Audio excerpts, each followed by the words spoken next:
अध्याय 2201 सामग्री की एक भयानक संख्या। अकादमी मध्यस्थता संघ मूल्यांकन 2। ये सीनियर ब्रदर वू शेन हैं, छठे स्तर के ग्रैंड मास्टर लोहार। वे हमारे स्मिथली ज्वालामुखी के एक प्रतिभाशाली व्यक्ति हैं। इससे पहले कि वह तगड़ा नौजवान कुछ बोल पाता, उसके पीछे से किसी ने पहले ही उसका परिचय दे दिया। छठे स्तर का ग्रैंड मास्टर वांग टेंग ने हैरानी से उस तगड़े युवक को देखा। अपेक्षाकृत युवा दिखने के बावजूद वह छठे स्तर का ग्रैंड मास्टर लोहार था। ये सीनियर वू शेन है। मैंने सुना है कि वह प्रतिभाशाली लोहार ग्रैंड मास्टर स्तर में प्रवेश करने के कुछ ही वर्षों बाद छठे ग्रैंड मास्टर स्तर तक पहुंच गया था। पिछली बार शीर्ष 100 ब्रह्मांड चरण मार्शल योद्धाओं की रैंकिंग में हमारी वरिष्ठ बहनों में से एक ने विशेष रूप से एक हथियार बनाने में वरिष्ठ भाई वू शेन की मदद मांगी थी।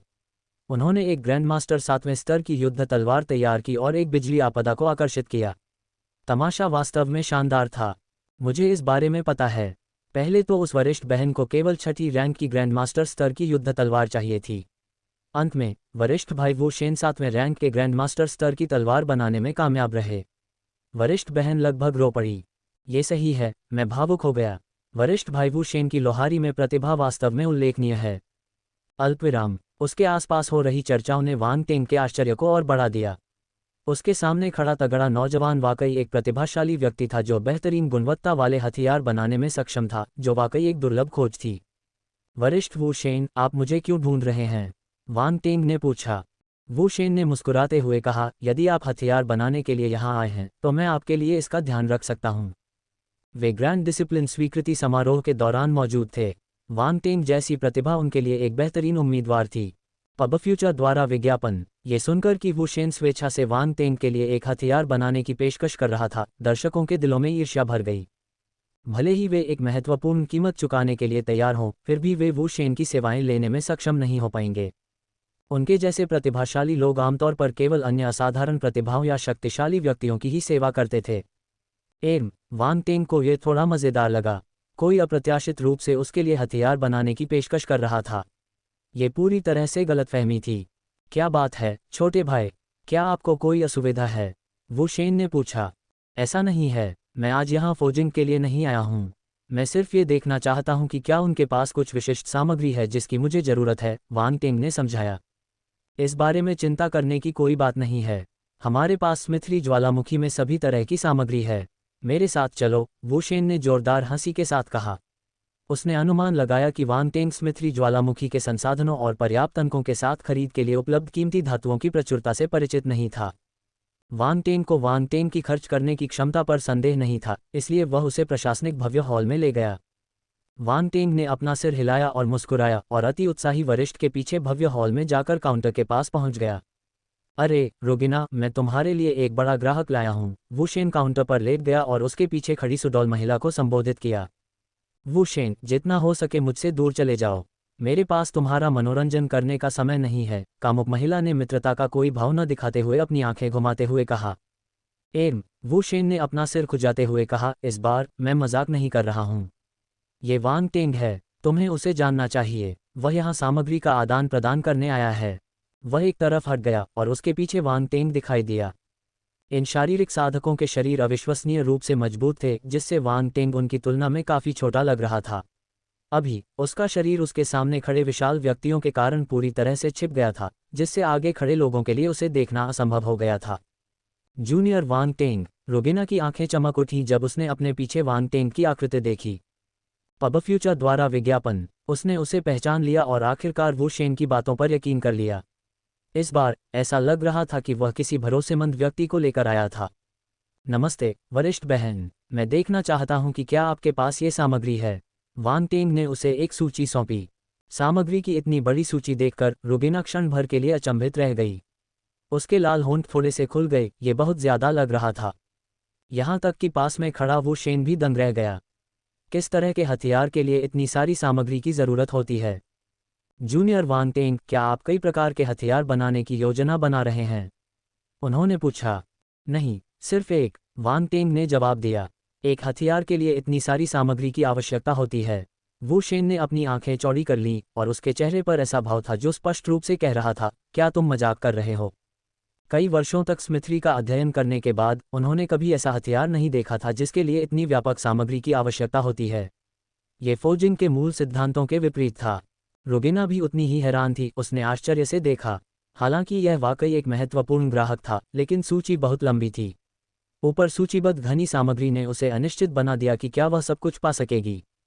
कृपया उन्हें खोजने में मेरी मदद करें। अगर कुछ उपलब्ध नहीं है तो मुझे बताएं। वांग टेंग ने रुबीना की ओर सिर हिलाया। Oh okay. रुबीना ने अपना संयम वापस पाया, उसे अजीब तरह से देखा। वह थोड़ा हकलाए। तुम किस तरह का हथियार बनाने की कोशिश कर रहे हो? क्या तुम मुझे कम से कम एक संकेत तो दे सकते हो? वू शेन को यकीन नहीं हो रहा था कि ब्रह्मांड में ऐसा कोई हथियार भी है जिसके लिए इतनी सारी सामग्रियों की जरूरत होती है। वह जिज्ञासावश पूछे बिना नहीं रह सका। यह एक रहस्य है, वांग टेंग ने हंसते हुए कहा। ठीक है। वू शेन ने कंधे उचकाकर हार मान ली। मैं इसे बनाने में आपकी मदद करने पर विचार कर रहा था, लेकिन सामग्री की मात्रा को देखते हुए मुझे डर है कि मैं ज्यादा मदद नहीं कर पाऊंगा। कोई चिंता नहीं, मैं अभी केवल सामग्री पर एक नज़र डालना चाहता हूँ। ये हथियार जल्द ही नहीं बनेगा, वांग टेंग ने कहा। उसके गंभीर भाव को देखकर वू शेन को उस पर विश्वास तो हुआ, लेकिन उसके दिल में जिज्ञासा और भी तीव्र हो गई। किस प्रकार के हथियार के लिए इतनी अधिक सामग्री की आवश्यकता होती है? सामग्री की एक भयानक संख्या। अकादमी मध्यस्थता संघ मूल्यांकन 3।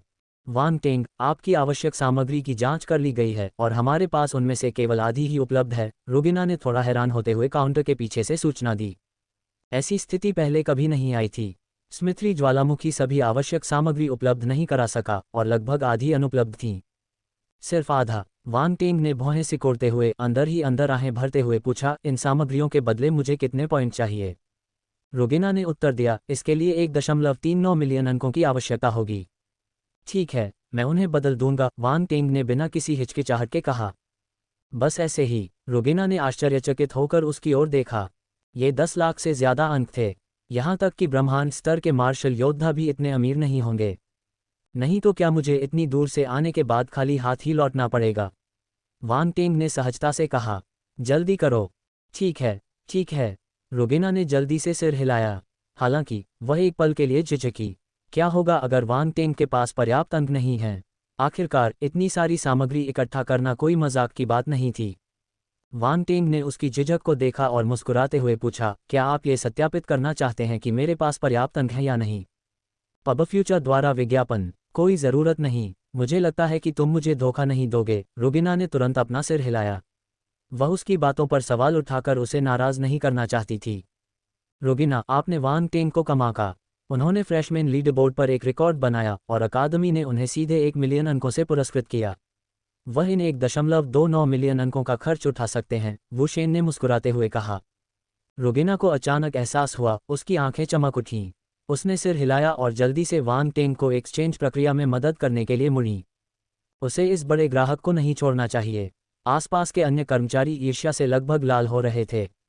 वे विश्वास ही नहीं कर पा रहे थे कि इतना अच्छा अवसर उनका नहीं रहा।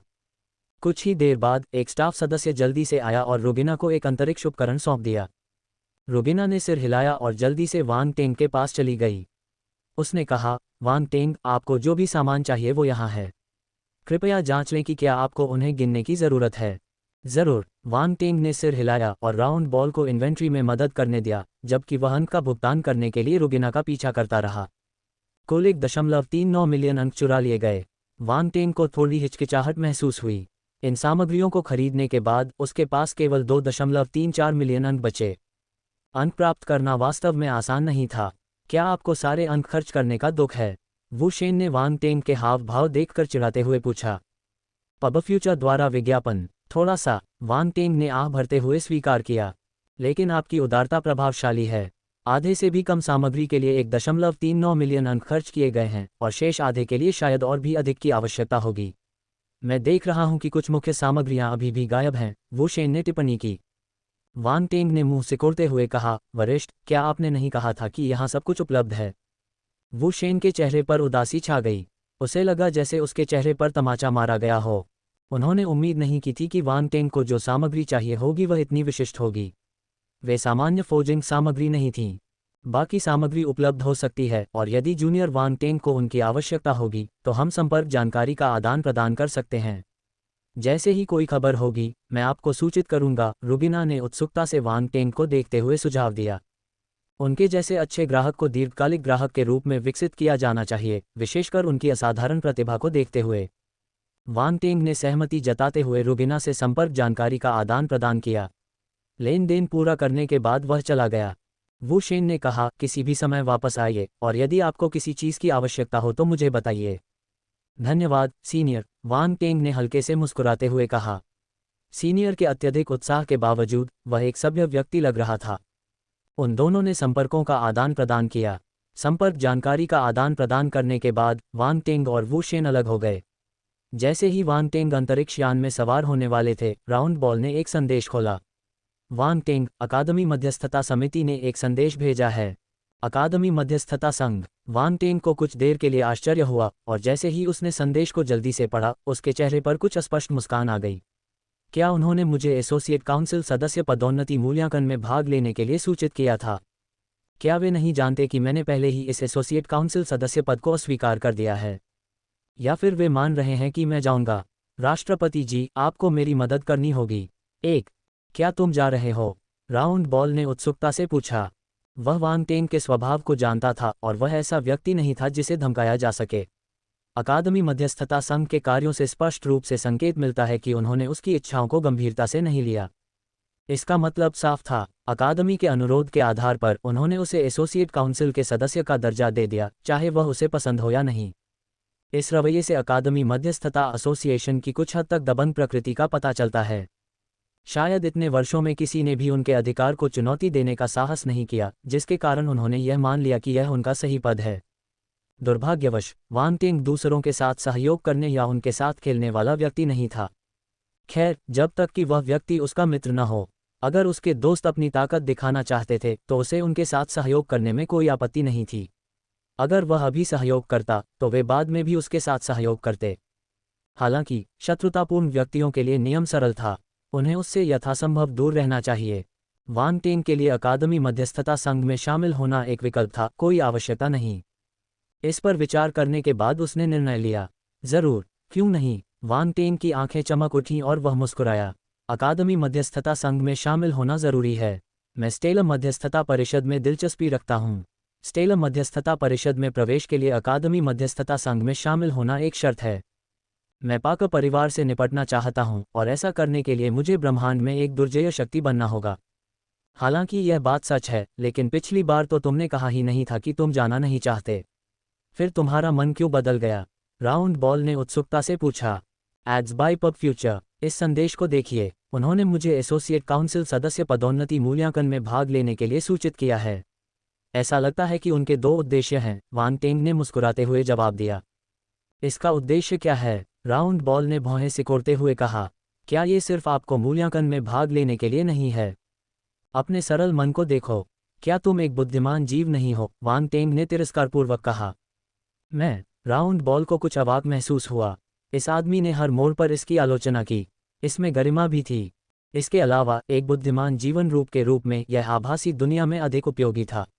मानव मन की जटिलताओं को समझना इसकी खासियत नहीं थी। तुलना के लिए कोई आधार ही नहीं था। राउंड बॉल को लापरवाही से चिढ़ाने के बाद वांग टेंग ने समझाया, अगर मेरा अनुमान सही है तो इसका एक उद्देश्य मुझे आकर्षित करना और मुझे स्वेच्छा से सहयोगी परिषद सदस्य का दर्जा स्वीकार करवाना है। दूसरा उद्देश्य अधिकार दिखाना और मुझे ये बताना है कि पार्षद बनना इतना आसान नहीं है। हाँ, मैं इसके बारे में क्यों भूल गया। आपके अलावा अन्य सहयोगी परिषद के सदस्यों को स्वर्ग स्तर से ऊपर मार्शल योद्धा होना चाहिए। इस मूल्यांकन की कठिनाई कम नहीं है और उन्हें लगता होगा कि आप इसे पास नहीं कर सकते।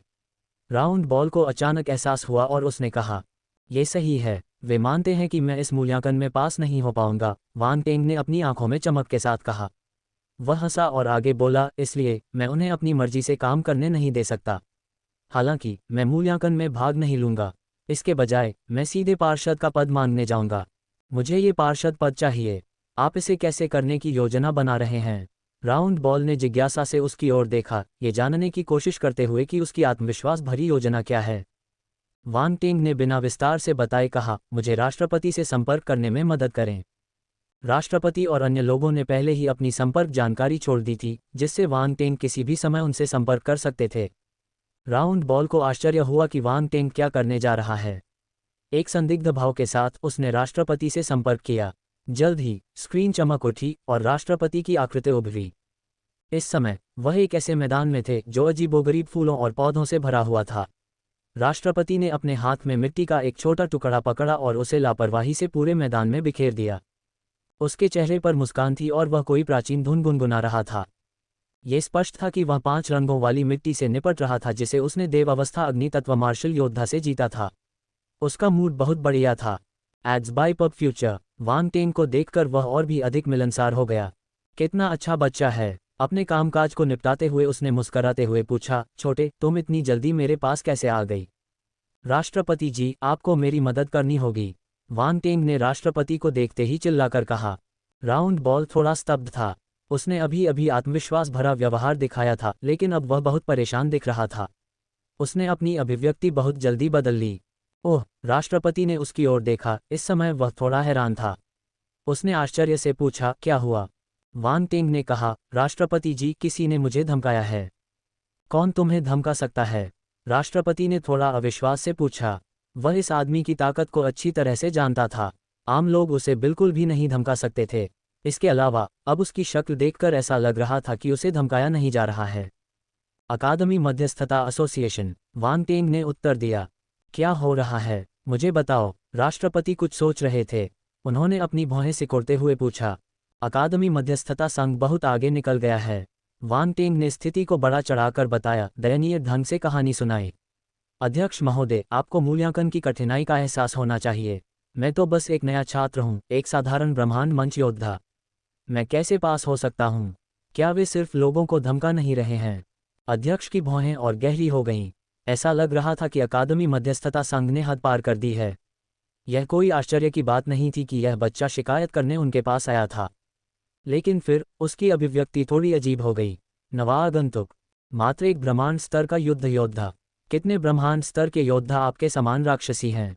यदि यह छोटा बच्चा वास्तव में मूल्यांकन में भाग ले तो वह उत्तीर्ण हो सकता है। राष्ट्रपति जी, मैंने हमारी शानदार अकादमी में योगदान दिया है।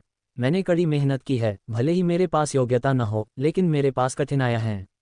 मैं इस अपमान को बिल्कुल भी बर्दाश्त नहीं करूंगा। वांग टेंग ने राष्ट्रपति की ओर देखा और वे विनती करने लगे। राष्ट्रपति जी, आपको मेरी मदद करनी होगी। ठीक है, ठीक है। मुझे इस बारे में पता है और मैं ये सुनिश्चित करूंगा कि आपको न्याय मिले, राष्ट्रपति ने मुस्कुराते हुए और अपना सिर हिलाते हुए कहा। उन्हें यकीन था कि यह छोटा लड़का पूरी तरह से दिखावा कर रहा था, लेकिन वास्तव में दुखी होना भी सच था। अकादमी में वांग टेंग का योगदान काउंसलर पद पाने के लिए पर्याप्त था। ये सिर्फ अकादमी मध्यस्थता संघ था, न कि स्टेलम मध्यस्थता परिषद। अगर यह बाद वाला होता तो सब कुछ अलग होता। अब जब वांग टेंग को इस तरह दबाया गया तो ये स्पष्ट हो गया कि अकादमी मध्यस्थता संघ में कुछ गड़बड़ थी। सचमुच? वांग टेंग की आंखें चमक उठीं और उसने तुरंत पूछा। राष्ट्रपति ने कहा, मैं आपको क्यों धोखा दूंगा? बस संदेश का इंतजार करें। हाँ, राष्ट्रपति जी, आप सचमुच बुद्धिमान और शक्तिशाली हैं। आप सही और गलत में अंतर करने में सक्षम हैं। वांग टेंग मुस्कुराया। ठीक है, बस हो गया। तुम छोटे बदमाश, राष्ट्रपति ने हाथ हिलाते हुए हंसते हुए कहा और होलोग्राफिक स्क्रीन गायब हो गई। हो गया। वांग टेंग अंतरिक्ष यान की सीट पर आराम से पैर मोड़कर बैठ गया। कि राउंड बॉल स्तब्ध था। वह अभी भी वांग टेंग द्वारा की गई कार्रवाई से उबर नहीं पाया था। ये तो बहुत बेशर्मी थी। वांग टेंग की बेशर्मी ने एक बार फिर उसकी समझ को ताज़ा कर दिया। वह बिना किसी दबाव के दूसरों के सामने कैसे रो सकता है? उसकी गरिमा कहाँ है? उसकी गरिमा कहाँ है? क्यों? क्या आपको लगता है कि यह तरीका अच्छा नहीं है? वांग टेंग ने उस पर नज़र डाली और पूछा। ठीक है, ये ठीक है, राउंड बॉल ने कहा। तो फिर मामला सुलझ गया। वांग टेंग मुस्कुराया। अब मुझे बस संदेश का इंतजार करना है। अल्पविराम। वांग टेंग अंतरिक्ष यान से अपने घर लौट आया और तुरंत ही अपने प्रशिक्षण को पुनः शुरू करने के लिए साधना कक्ष में प्रवेश कर गया। इस बीच सहयोगी परिषद के सदस्यों के लिए मध्यस्थता एसोसिएशन के मूल्यांकन की खबर मार्शल योद्धाओं के बीच फैल गई। पब फ्यूचर द्वारा विज्ञापन। मध्यस्थता एसोसिएशन हमेशा से ही अकादमी के भीतर एक विशेष इकाई रही है, जो अपने हर कदम से ध्यान आकर्षित करती रही है। इसके अलावा यह मामला एसोसिएट काउंसिल के सदस्यों की पदोन्नति से संबंधित था। प्रत्येक पार्षद के जन्म से सत्ता में बदलाव आएगा, जो एक नए प्रभावशाली समूह के उदय का संकेत होगा। इसका अर्थ ये भी है कि अधिकार में भी बदलाव होगा, जिसके कारण कई मार्शल योद्धा स्वेच्छा से पार्षदों से जुड़ जाएंगे। ऐसा इसलिए था क्योंकि आर्बिट्रेशन एसोसिएशन में सेनेटर बनने से स्टेलर आर्बिट्रेशन काउंसिल में शामिल होने का रास्ता खुल गया। यह इस प्रतिष्ठित संगठन में शामिल होने का एक अवसर था। इसके साथ ही पार्षद पदोन्नति मूल्यांकन के लिए पात्र उम्मीदवारों की सूची भी जारी की गई, जिसमें एक नाम को देखकर कई लोग आश्चर्यचकित रह गए। वांग टेंग। सूची में एक ऐसा नाम आया जिसने कई लोगों को आश्चर्यचकित कर दिया। लोगों को ये बात समझ में नहीं आई क्योंकि वह अभी भी एक नए छात्र थे। वह एसोसिएट काउंसिल के सदस्य कैसे बन सकते थे? सहयोगी परिषद सदस्य की पदोन्नति शुरू हो गई है। वांग टेंग का नाम उनमें से एक है। कुछ समय बाद यू किकियाओ और अन्य लोगों ने ये खबर सुनी और वांग टेंग से संपर्क करना चाहा। उन्हें आधे साल पहले ही पता चल गया था कि अकादमी मध्यस्थता संघ ने वांग टेंग को एसोसिएट काउंसिल सदस्य का दर्जा दे दिया है। दूसरे शब्दों में, जब तक वह इस पहचान को स्वीकार करता है, वह एसोसिएट काउंसिल सदस्य के पदोन्नति मूल्यांकन में भाग लेने के लिए योग्य होगा। लेकिन तब वांग टेंग ने इनकार कर दिया। वह रिपोर्ट करने भी नहीं गया। अब क्या वह जाएगा? यू किकियाओ जैसे लोगों को अब भी उम्मीद थी कि वांग टेंग चले जाएंगे, क्योंकि एक बार उनके पार्षद बन जाने के बाद उनके अनुयायी भी महत्वपूर्ण लाभ प्राप्त करेंगे। भले ही यह सिर्फ एक एसोसिएट काउंसिल सदस्य की पहचान को स्वीकार करने जैसा था, ये ठीक था। आखिरकार वे वर्तमान के लिए नहीं बल्कि भविष्य के लिए लड़ रहे थे।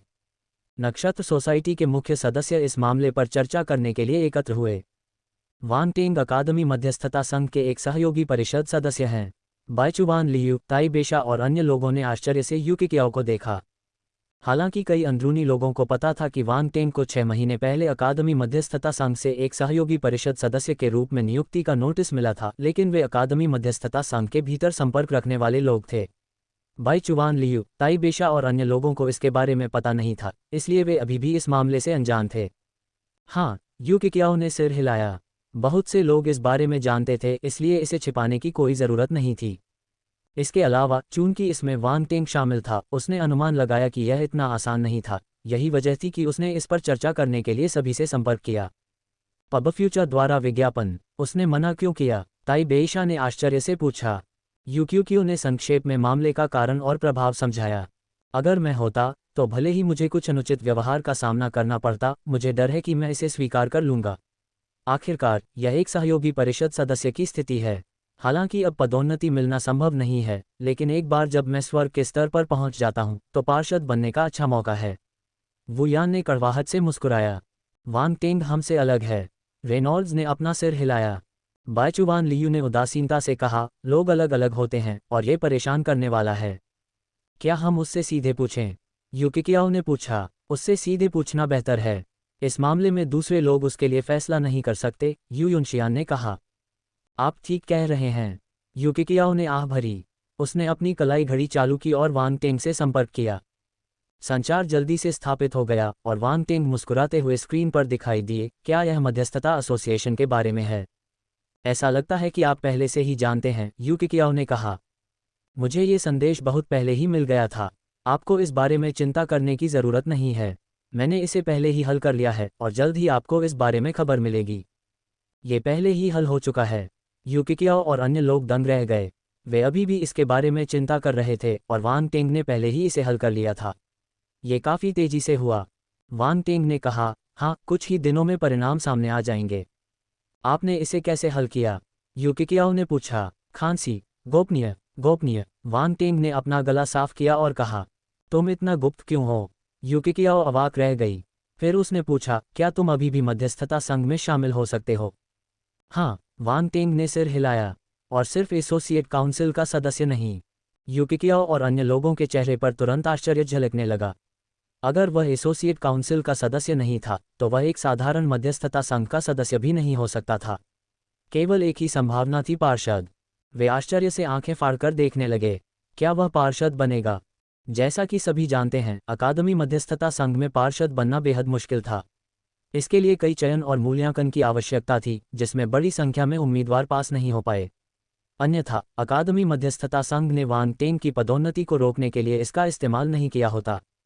पब फ्यूचर द्वारा विज्ञापन। अब वांग टेंग ने सहजता से उन्हें बताया कि वह अकादमी मध्यस्थता संघ में प्रवेश करने वाला था और पार्षद बनने की उच्च संभावना थी। इस पर कौन विश्वास कर सकता है? आप पार्षद बनने जा रहे हैं? वू यान ने पूछा। आपको कुछ दिनों में पता चल जाएगा, वांग टेंग ने सीधे उत्तर नहीं दिया। वू यान और बाकी लोगों ने दांत पीस लिए। तुम किसी को क्यों लटका कर रख रहे हो?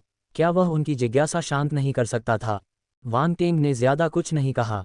उसने उनसे कुछ शब्दों का आदान प्रदान किया और फिर बातचीत समाप्त कर दी, जिससे यूकिकियो और अन्य लोग हैरान रह गए।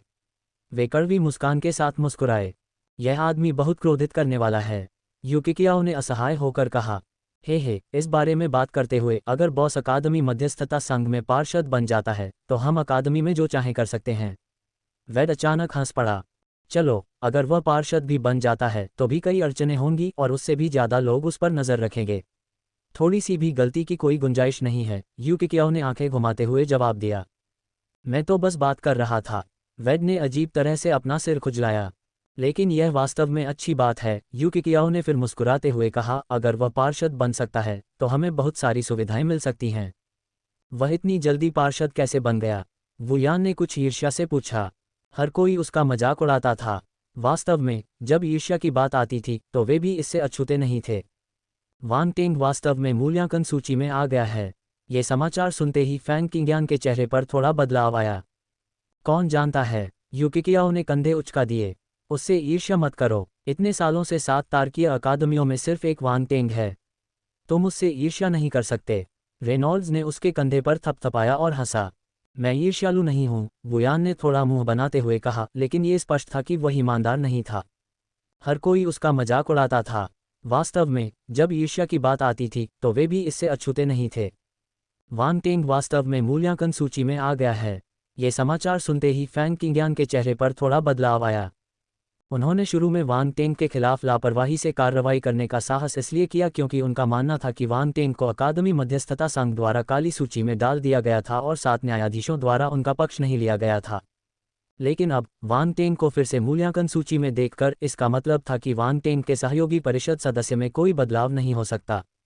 यहाँ तक कि 7 न्यायाधीशों को भी यह स्वीकार करना पड़ा कि वांग टेंग एक सहयोगी परिषद सदस्य थे। वह इसे स्वीकार नहीं कर सका। उस समय उन्होंने अकादमी मध्यस्थता एसोसिएशन में प्रवेश नहीं किया क्योंकि उन्हें दूसरों पर निर्भर रहना पसंद नहीं था, और अंततः उन्होंने किंग्यान सोसाइटी की स्थापना की। वांग टेंग ने खुद ही नक्षत्र सोसाइटी की स्थापना की और उसे प्रमुख बनाया। अब वह अकादमी मध्यस्थता संघ में शामिल होने और एक सहयोगी परिषद सदस्य बनने वाला था। इस तुलना ने उसे, जो ब्रह्मांड स्तर के शिखर पर था, वांग टेंग से थोड़ा ईर्ष्यालु बना दिया। विशाल ब्रह्मांड में अरबों खरबों तारों के साथ यहाँ किसी भी विचित्र खगोलीय पिंड का अस्तित्व संभव था। यहाँ तक कि सनातन अवस्था के योद्धा भी इसके बारे में नहीं जानते होंगे। ब्रह्मांड के विशाल विस्तार में एक सुदूर कोने में एक चांदी सफेद सितारा चुपचाप शून्य में तैर रहा है। आसपास कोई अन्य तारे नहीं हैं, केवल अनंत ब्रह्मांडीय धूल ही बह रही है। ये ग्रह अकेले घूमता है तथा ब्रह्मांड में अकेले घूमने वाले की तरह प्रकाश बिखेरता है। इस ग्रह पर जीवन का कोई संकेत नहीं था, केवल कुछ अजीब धातुएं थीं जो चांदी सफेद चमक उत्सर्जित करती थीं। ये चमक इन विदेशी धातुओं से आती है। यदि कोई शक्तिशाली प्राणी वहां उपस्थित होता तो वह देखता कि ये अनोखी धातुएं एक विशेष उतार चढ़ाव उत्सर्जित करती हैं, मानो वह कोई अनोखी ऊर्जा हो। कोई भी यह नहीं जानता था कि इस ग्रह के तारकीय केंद्र में चांदी सफेद लंबे बालों वाली एक आकृति चुपचाप पालथी मारकर बैठी है तथा ग्रह से विशेष ऊर्जा को अवशोषित कर रही है। इस व्यक्ति के चेहरे से हल्की रोशनी निकलती थी, जिससे उसके चेहरे की बनावट समझ में नहीं आती थी। करीब से देखने पर पता चलता है कि उसके शरीर पर कई एक्यूपॉइंट्स हैं जो चमकदार रोशनी उत्सर्जित कर रहे हैं, और इन्हीं एक्यूपॉइंट्स के जरिए यह अनोखी ऊर्जा उसके शरीर में प्रवेश कर रही थी। एक निश्चित क्षण में उस व्यक्ति ने धीरे से अपनी आंखें खोलीं। उसकी उदासीन निगाहें 2 खगोलीय पिंडों जैसी लग रही थीं, जिससे दूसरों के लिए उसे सीधे देखना असंभव हो गया। उसने अपना सिर नीचे झुकाकर अपने हाथ में बंधी कलाई घड़ी को देखा, जिस पर एक संदेश अंकित था। Ads by pub future. धमाका। संदेश पढ़ने के बाद अचानक उसके भीतर से एक भयावह आभा फूट पड़ी, जिससे तारों के केंद्र में सघन ऊर्जा तरंगित हो गई। पूरा ग्रह कांप उठा, मानो वह ढहने के कगार पर हो। कुछ देर बाद उसने संदेश भेजा। उसकी अभिव्यक्ति अपरिवर्तित रही और उसने धीरे धीरे अपनी आंखें बंद कर लीं। ऐसा लग रहा था कि वह बाहरी मामलों से उदासीन है। ऐसा लग रहा था जैसे कोई भी चीज़ उसकी साधना को बाधित नहीं कर सकती। ब्रह्मांडीय शून्य की गहराई में स्थित ग्रह एक शांत अवस्था में लौट आया, जैसे कि पिछली गड़बड़ी कभी हुई ही नहीं थी। अल्पविराम। 3 दिन बाद वांग टेंग, जो एस्टेट में खेती कर रहा था, ने अपनी आंखें खोली और अपने हाथ में कलाई घड़ी को देखा। राउंड बॉल की आकृति उसके बगल में दिखाई दी। चौंक गई। वांग टेंग, अकादमी मध्यस्थता संघ ने आधिकारिक तौर पर आपको पार्षद के रूप में नियुक्त किया है, जैसा कि अध्यक्ष से उम्मीद थी। यहाँ तक कि अकादमी मध्यस्थता संघ को भी झुकना होगा। वांग टेंग मुस्कुराया। ये पक्का है। अकादमी मध्यस्थता संघ चाहे कितना भी शक्तिशाली क्यों न हो, वह राष्ट्रपति से तुलना नहीं कर सकता, राउंड बॉल ने कहा। हालांकि आप ही एकमात्र व्यक्ति हैं जो राष्ट्रपति को व्यक्तिगत रूप से आपके लिए बोलने के लिए मजबूर कर सकते हैं। वान टेंग ने हल्के से नाक भान से कुड़ी। बस इतना है कि अकादमी मध्यस्थता संघ को नहीं पता कि उनके लिए क्या अच्छा है। मेरे योगदान से उन्हें समझ जाना चाहिए कि राष्ट्रपति के हस्तक्षेप के बिना इसे कैसे संभालना है। ऐसा लगता है कि कोई नहीं चाहता कि आप इतनी जल्दी अकादमी मध्यस्थता संघ के मूल में प्रवेश करें, राउंड बॉल ने सिर हिलाते हुए कहा। एड्स बाय पब फ्यूचर, चाहे कोई भी हो, ये सब व्यर्थ है, वान टेंग ने ठंडी मुस्कान के साथ कहा।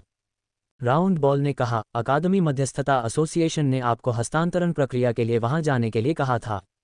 ठीक है, चूंकि मैं पहले से ही एक पार्षद हूं, इसलिए मैं अनिच्छा से जाकर देखूंगा। वान टेंग खड़ा हुआ, आलसी ढंग से फैला और लापरवाही से कहा। देखो, तुम कितने गर्वित हो। यहां तक कि एक ब्रह्मांड स्तरीय मार्शल योद्धा भी आज्ञाकारी रूप से दौड़कर आएगा यदि उसे पता चले कि वह अकादमी मध्यस्थता संघ का पार्षद बन गया है। फिर भी तुम इतने उदासीन व्यवहार कर रहे हो, राउंड बॉल ने अवाक भाव से कहा। यह उदासीनता नहीं है, लेकिन मैं इस पार्षद की स्थिति को ज्यादा महत्व नहीं देता। ये तो बस एक कदम है, वान टेंग ने शांतिपूर्वक कहा। राउंड बॉल को समझ में नहीं आ रहा था कि क्या कहे। क्या इससे अधिक दिखावटी बात और कुछ थी? कैसा अभिनेता है। वान टेंग एस्टेट के बाहर पहुंचे, अपना अंतरिक्ष यान वापस लिया और सीधे अकादमी मध्यस्थता एसोसिएशन की ओर चल दिए। अल्पविराम। अकादमी मध्यस्थता एसोसिएशन। कई छात्रों के लिए ये स्थान युवा पीढ़ी के प्रभुत्व का प्रतिनिधित्व करता था और यह एक ऐसा स्थान भी था जिसकी कई लोग आकांक्षा रखते थे। Ads by pub future. अकादमी मध्यस्थता संघ के सदस्य अपनी छाती पर प्रतीक चिन्ह लगाए हुए केंद्रीय भवन में आते जाते थे, उनके चेहरे पर अहंकार की हल्की सी भावना थी। आम छात्रों की ओर उनकी निगाहें एक उच्च स्तरीय भाव लिए हुए थीं। इसी समय एक भयावह काला अंतरिक्ष यान तेजी से दूर से आया और अंततः अकादमी मध्यस्थता संघ की इमारत के ऊपर मंडराने लगा। ये कौन है? इनकी हिम्मत कैसे हुई कि वे अपना अंतरिक्ष यान अकादमी मध्यस्थता संघ के ऊपर उड़ा दें? क्या इस व्यक्ति को यह नहीं पता कि केवल अकादमी मध्यस्थता एसोसिएशन के सदस्य, जो पार्षद या उससे ऊपर के रैंक के हों, ही सीधे इस स्थान पर अंतरिक्ष यान उड़ा सकते हैं? उसका काम तमाम हो चुका है। अकादमी मध्यस्थता संघ आसानी से किसी को भी अपने अधिकार को चुनौती देने की अनुमति नहीं देगा। अल्पविराम। नीचे खड़े लोग जब अंतरिक्ष यान को आसमान में उड़ता हुआ देख रहे थे तो वे आश्चर्यचकित रह गए। फिर उनमें से कई लोग खुशी से झूमने लगे। सबकी निगाहों के सामने अंतरिक्ष यान के केबिन का दरवाजा खुला और एक आकृति बाहर निकली। वान टेंग। ये तो वान टेंग जैसा दिखता है। ये वही है। अगर यह वही है तो कोई समस्या नहीं होनी चाहिए। उसका काम खत्म हो चुका है। अकादमी मध्यस्थता संघ किसी भी ऐसे व्यक्ति को नहीं छोड़ेगा जो उसके अधिकार को चुनौती देने की हिम्मत करता है, भले ही वह एसोसिएट काउंसिल का सदस्य ही क्यों न हो। देखो, वह निश्चित रूप से मुसीबत में है। सिर्फ एक एसोसिएट काउंसिल सदस्य, पूर्ण पार्षद भी नहीं। किसी भी एसोसिएट काउंसिल सदस्य ने कभी इतना दुस्साहस करने की हिम्मत नहीं की। इसके अलावा क्या उन्होंने अकादमी मध्यस्थता एसोसिएशन के एसोसिएट काउंसिल सदस्य बनने से इनकार नहीं किया? मना। अकादमी मध्यस्थता संघ में एसोसिएट काउंसिल सदस्य के पद को कौन अस्वीकार कर सकता है? वान टेंग पहले से ही बहुत भाग्यशाली है कि वह एक नए छात्र के रूप में एसोसिएट काउंसिल सदस्य बनने में सक्षम है। वह कैसे हार मान सकता है? अल्पविराम। कई लोगों ने वान टेंग की पहचान की तथा उनके हाव भाव भिन्न भिन्न थे तथा कई तरह की चर्चाएं भी हुईं। 3 दिन पहले जब उन्हें पता चला कि वान टेंग को अकादमी मध्यस्थता संघ में एसोसिएट काउंसिल सदस्य का दर्जा प्राप्त है, तो कई लोगों को ईर्ष्या और जलन महसूस हुई। आप काउंसलर वान टेंग के साथ क्या करना चाहते हैं? 2। इसलिए जब कई लोगों ने उसे आते देखा और अकादमी मध्यस्थता संघ के अधिकार का उल्लंघन करते हुए देखा तो लोगों में थोड़ा उपहास भी हुआ। वे सभी अपने प्रस्थान को रोककर उत्साह देखने के लिए तैयार हो गए। वान टेंग बहुत मशहूर थे। नए छात्रों के लिए वे एक बेंचमार्क, एक प्रशंसनीय व्यक्ति बन गए होंगे, लेकिन वरिष्ठ छात्रों के लिए यह एक अलग कहानी थी। कई वरिष्ठ छात्रों के मन में इस अत्यंत उत्कृष्ट प्रथम वर्ष के छात्र के प्रति एक प्रकार की शत्रुता थी, विशेषकर तब जब वे मध्यस्थता एसोसिएशन के एसोसिएट काउंसिल सदस्य बन गए। इससे वरिष्ठ छात्रों के हितों का सवाल उठ खड़ा हुआ। सभी सीनियर कभी नए छात्र थे। अन्य नए छात्रों की तरह उन्हें भी दबाया गया था और वरिष्ठ छात्रों के अत्याचार के आगे झुकना पड़ा था। हालांकि वान टेंग ने एक अपरंपरागत रास्ता अपनाया, सीधे इन वरिष्ठ छात्रों के शीर्ष पर चढ़ गया। यद्यपि वान टेंग ने जानबूझकर ऐसा नहीं किया था, लेकिन उसके कार्यों ने पहले ही इस प्रवृत्ति को अपना लिया था। तुम्हारी हिम्मत कैसे हुई? अचानक अकादमी मध्यस्थता एसोसिएशन के भीतर से एक ठंडी आवाज गूंजी। अचानक आसमान में कई आकृतियां प्रकट हुईं, जो वान टेंग से कुछ ही दूरी पर खड़ी थीं। वांग टेंग ने अपनी भौहें सिकुड़ी और अपने सामने प्रकट हुए लोगों को देखा। वे सभी स्वर्ग मंच के योद्धा थे और उनसे निकलने वाली आभा भयानक थी। ये कोई साधारण स्वर्ग मंच के योद्धा नहीं थे। उसकी नज़र उन पर घूमी और आखिरकार नेता पर जा टिकी, लाल भूरे बालों वाला एक युवक। वांग टेंग ने थोड़ा आंखें सिकुड़ी। तो आप 86वें वरिष्ठ हैं। मुझे आश्चर्य है कि आप मेरा रास्ता क्यों रोक रहे हैं। वांग टेंग कुछ हद तक प्रबुद्ध दिखाई दिए और पूछा, कोई विशेष कारण वरिष्ठ? जब ओखम ने वांग टेंग को 86वां सीनियर कहते सुना तो उसे अपमान महसूस हुआ। वह अवाक रह गया और उसका चेहरा पीला पड़ गया। हे कमीने! उसके पीछे खड़े योद्धा अपना मुंह हिलाने से खुद को रोक नहीं पाए। उनकी निगाहें कुछ अजीब थीं। वे अच्छी तरह जानते थे कि ओखम शीर्ष 100 स्वर्ग चरण मार्शल योद्धा रैंकिंग में 86वें स्थान पर था। लेकिन इस 86वें वरिष्ठ शीर्षक का क्या मतलब था?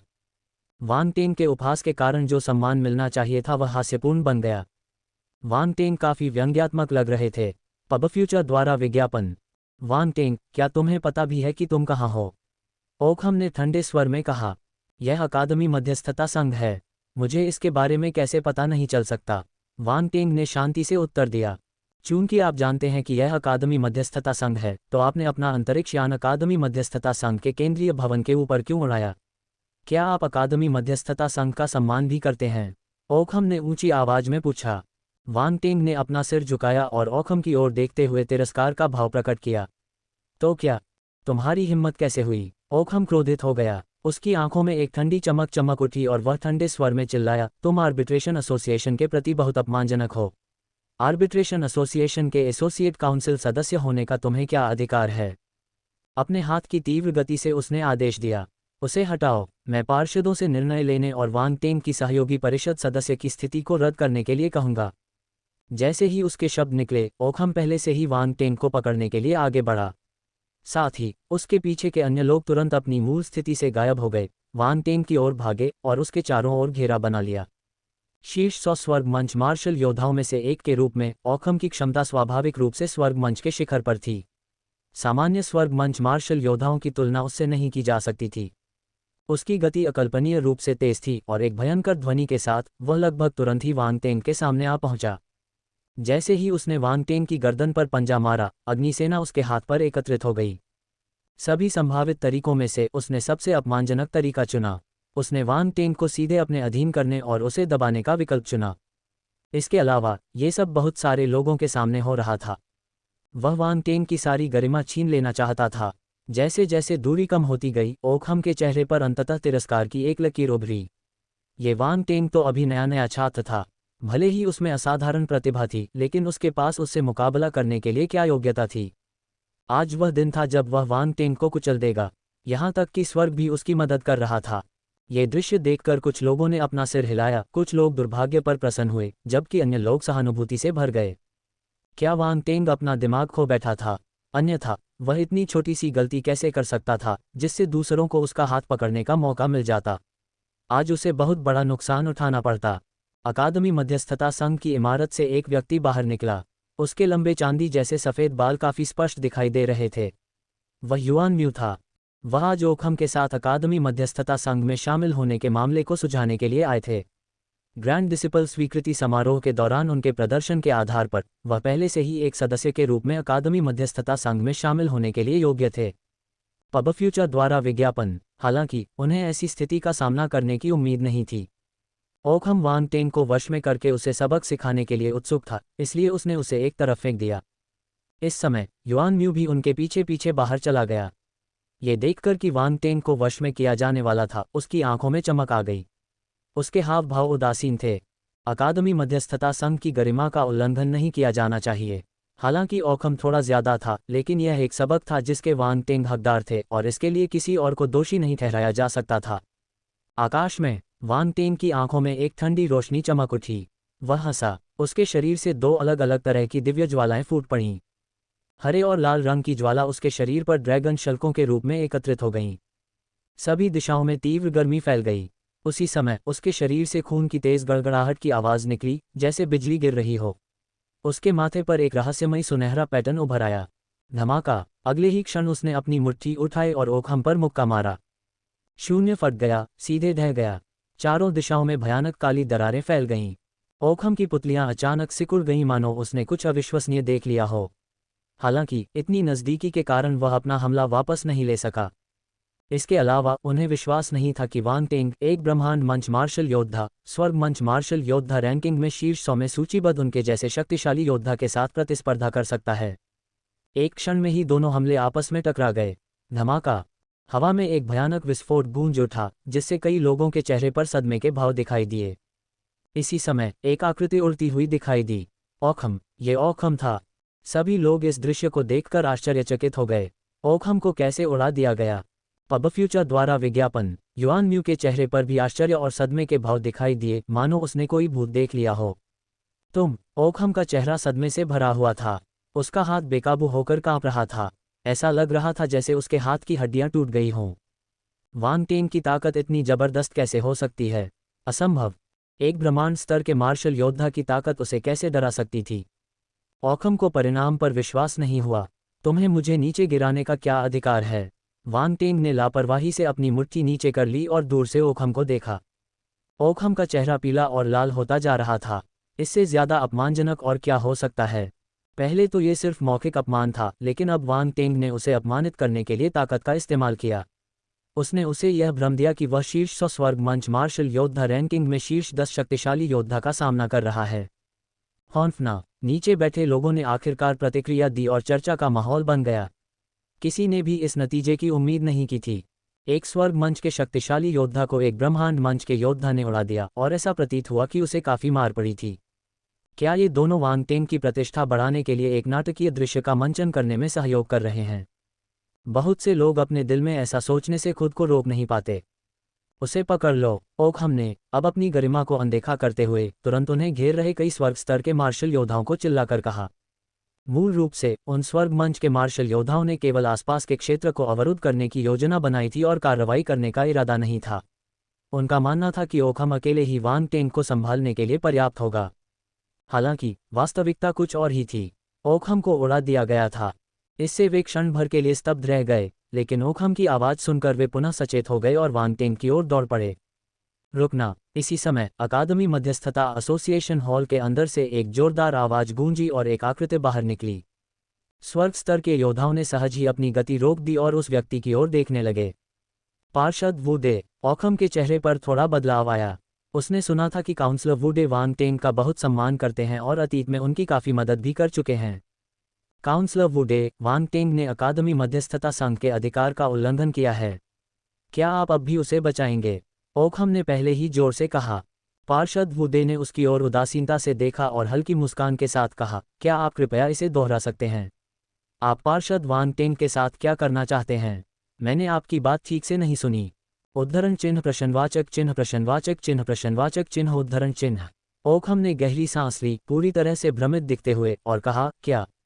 आप किस बारे में बात कर रहे हैं? ओखम का संघर्ष। पार्षद वांग टेंग! जैसे ही वू डे के शब्द फैले, न केवल ओखम स्तब्ध रह गया, बल्कि अन्य लोग भी स्तब्ध रह गए। उनके चेहरे पर आश्चर्य के भाव थे। स्वर्ग मंच के मार्शल योद्धा जो शुरू में वांग टेंग के खिलाफ कार्रवाई करने का इरादा रखते थे, अब दुविधा में फंस गए थे।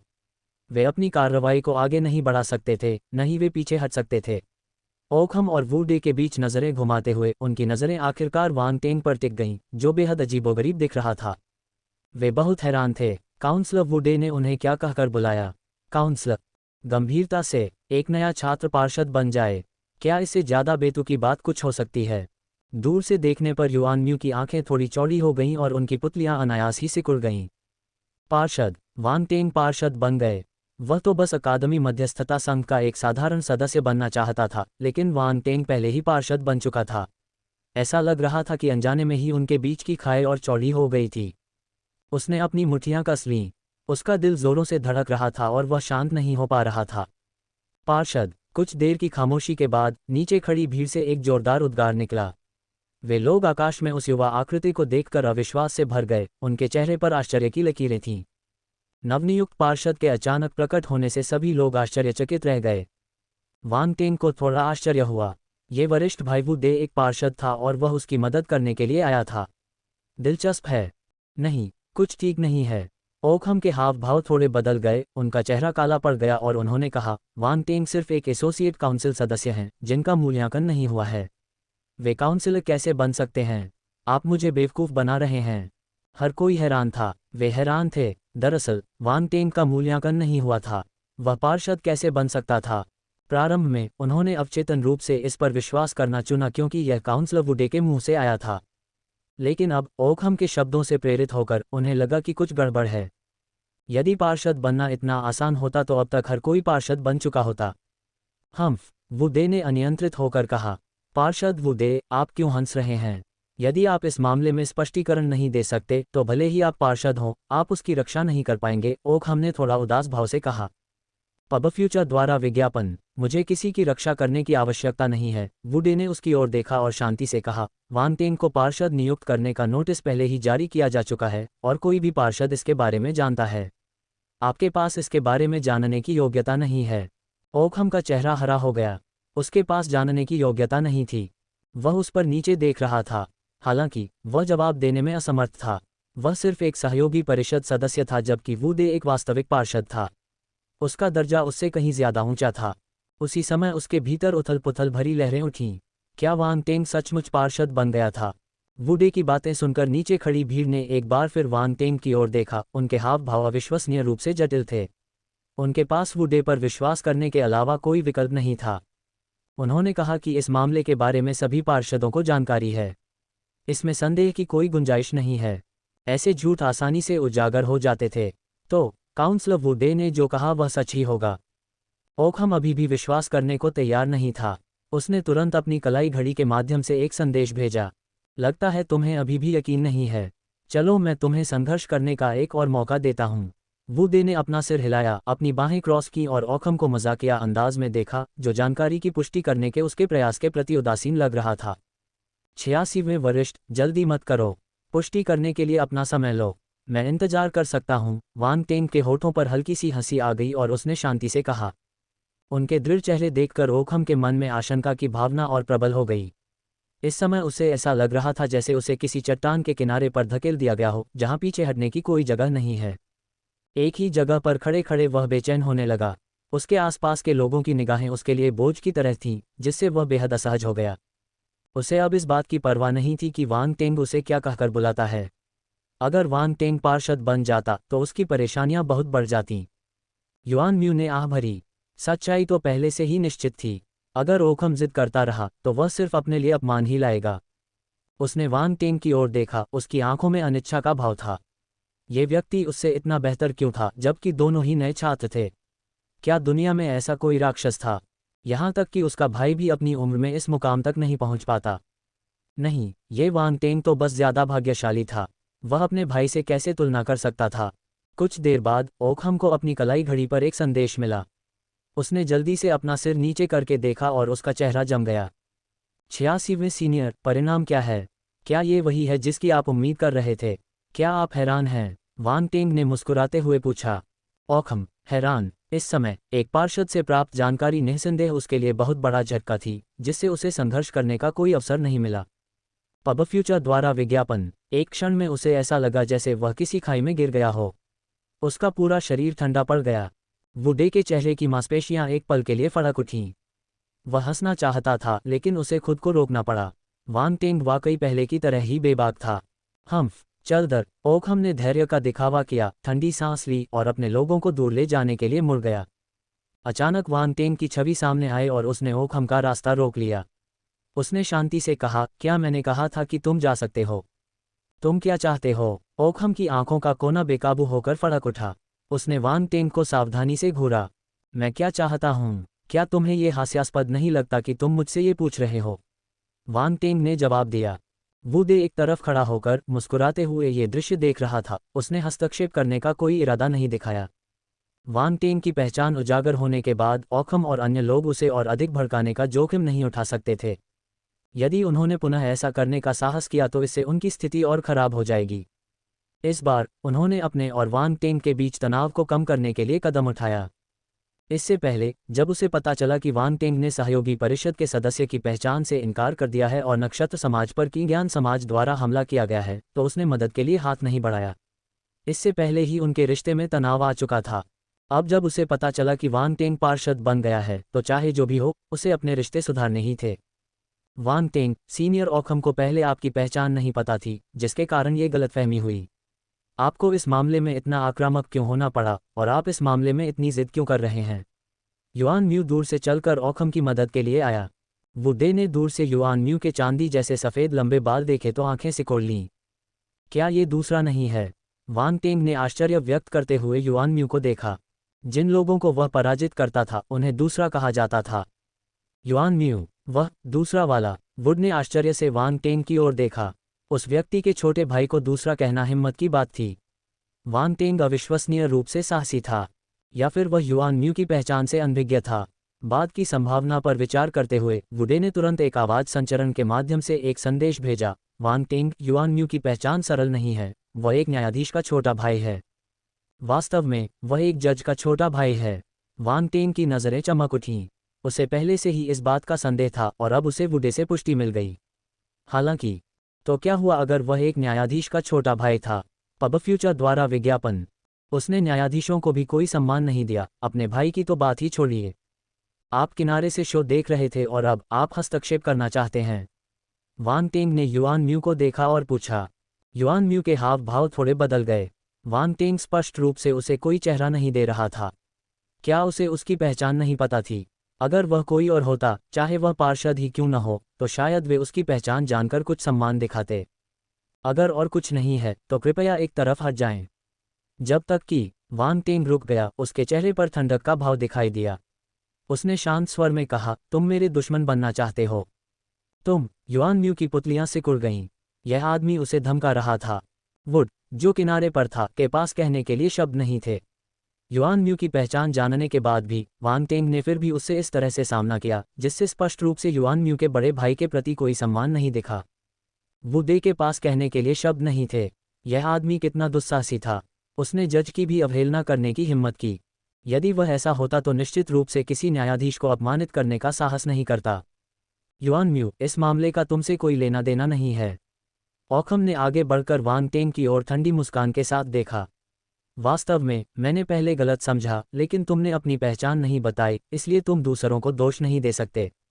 यदि तुम इसका उपयोग मुझ पर आरोप लगाने के लिए करना चाहते हो तो तुम्हें ये देखना चाहिए कि क्या अन्य पार्षद सहमत हैं। इस समय ओखम को थोड़ा और आत्मविश्वास महसूस हुआ। उसे अचानक एहसास हुआ कि भले ही वांग टेंग एक पार्षद बन गया था, लेकिन उसकी स्थिति काफ़ी अजीब थी। सबसे पहले, वांग टेंग की ताकत सभी का सम्मान जीतने के लिए पर्याप्त नहीं थी। दूसरी बात, काउंसलर के साथ पहले की बातचीत से ओखम को पता चला कि काउंसलर के रूप में वांग टेंग की नियुक्ति को अच्छी तरह से स्वीकार नहीं किया गया था। जजों से लेकर दूसरे काउंसलरों तक बहुतों को उम्मीद नहीं थी कि वांग टेंग अकादमी मध्यस्थता संघ में शामिल होंगे। बेशक कुछ पार्षद ऐसे भी हो सकते हैं जो वांग टेंग का समर्थन करेंगे, जैसे कि मौजूदा पार्षद वुडे। हालांकि ओखम को भरोसा था कि अधिकांश पार्षद वांग टेंग के खिलाफ खड़े होंगे। आखिरकार वांग टेंग का अस्तित्व बहुत अपरंपरागत था। एक नए व्यक्ति का सेनेटर बनना सभी पार्षदों का अपमान था। उन पार्षदों ने कठिनाइयों से संघर्ष किया था, कई प्रतिभाशाली लोगों के साथ प्रतिस्पर्धा की थी और अंततः पार्षद बनने के लिए मूल्यांकन पास किया था। इसके विपरीत वांग टेंग एक साधारण छात्र से मध्यस्थता संघ के एक नियमित सदस्य, फिर एक सहयोगी परिषद के सदस्य और अंततः एक पार्षद बन गए। ये बहुत आसान था। उनकी पदोन्नति की राह ने अन्य पार्षदों के प्रयासों को मजाक में बदल दिया। वरिष्ठ वुडे, क्या मैं अकादमी मध्यस्थता संघ की प्रक्रियाओं के बारे में पूछ सकता हूं जब एक सहयोगी परिषद सदस्य किसी पार्षद पर बेवजह हमला करता है? वांग टेंग ने ओखम की बात को नज़रअंदाज किया और वुडे की ओर मुड़कर सवाल पूछा। ठीक है। वुडे अपनी भौहें सिकोड़ने से खुद को नहीं रोक सका। ओखम ने जो सोचा था, स्वाभाविक रूप से उसने उस पर विचार भी किया होगा। हालांकि वांग टेंग पार्षद बन गए थे, लेकिन उनकी स्थिति अनुकूल नहीं थी। ऐसी परिस्थितियों में ओखम से लगातार भिड़ना बुद्धिमानी भरा निर्णय नहीं था। हालांकि जब उन्होंने वांग टेंग के चेहरे पर शांत भाव देखा तो उन्हें एहसास हुआ कि उसका इसे जाने देने का कोई इरादा नहीं था। वांग टेंग को काफ़ी समय से जानने के कारण वुडे को समझ में आ गया कि यह जूनियर ऐसा व्यक्ति नहीं है जो दुर्व्यवहार के बाद भी चुप रहेगा। जब किंग्यान सोसाइटी के फैंग किंग्यान ने उन्हें धमकाया था तो वांग टेंग ने उनका डटकर मुकाबला किया था। ओखम के साथ भी ऐसा ही हुआ था। किसी पार्षद पर शारीरिक हमला करने से पार्षद को हमलावर को दबाने और उसके सहयोगी परिषद सदस्य का दर्जा रद्द करने का अधिकार मिल जाता है। वुडे ने ओखम की ओर देखा, मन ही मन आह भरी और जवाब दिया, बहुत बढ़िया, मैं आपके शब्दों से आश्वस्त हूँ। वांग टेंग मुस्कुराया और सिर हिलाया। तुम? ओखम की पुतलियां अचानक सिकुड़ गईं। अगले ही पल, हालांकि वान टेंग के चेहरे पर मुस्कान छा गई और उसकी निगाहें पूरी तरह से ठंडी हो गईं, वह आगे बढ़ा और सीधे ओखम की ओर बढ़ गया। धमाका, धमाका, वान टेंग की मुट्ठी से एक भयानक मुट्ठी का निशान फूट पड़ा, लपटें उठने लगीं और भीषण गर्मी निकलने लगी। वुडे हैरान रह गया। वान टेंग की तेज और निर्दयी प्रतिक्रिया से वह पूरी तरह अचंभित रह गया। उसने बिना किसी हिचकिचाहट के हमला करने का फैसला किया। इसके अलावा उसे शीर्ष 100 स्वर्ग मंच मार्शल योद्धा रैंकिंग में शामिल एक स्वर्ग मंच मार्शल योद्धा पर हमला करने का आत्मविश्वास कहाँ से मिला? ओखम भी उतने ही आश्चर्यचकित थे। उन्होंने तुरंत प्रतिक्रिया दी और अपने चेहरे पर एक ठंडी मुस्कान के साथ पीछे हट गए। मैंने हमारी पिछली मुलाकात में आपको कम आंका था, लेकिन क्या आपको लगता है कि आपकी ब्रह्मांड मंच की ताकत मुझसे मुकाबला कर सकती है?